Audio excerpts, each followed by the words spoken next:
అన్న క్యాంటీన్లు ముందుగా అనుకున్నట్టు ఆగస్టులో కాకుండా సెప్టెంబర్లో లైన్లోకి తీసుకురాబోతున్నారు. సెప్టెంబర్ 21 నాటికి అన్న క్యాంటీన్లు లైన్లోకి రాబోతున్నాయి. టోటల్గా ఇందుకోసం 189 కోట్ల రూపాయలు వ్యయం అంచనా వేశారు.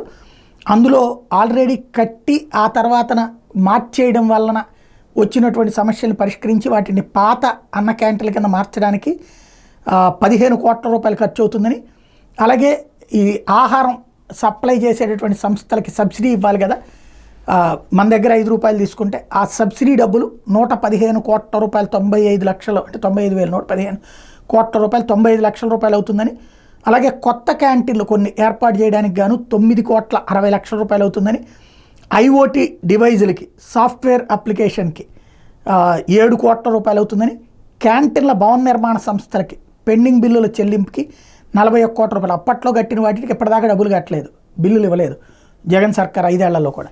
అది 41 కోట్ల 67 లక్షలు, టోటల్గా 189 కోట్ల 22 లక్షల రూపాయలు అవుతుంది అన్నటువంటిది లెక్క తేల్చారు.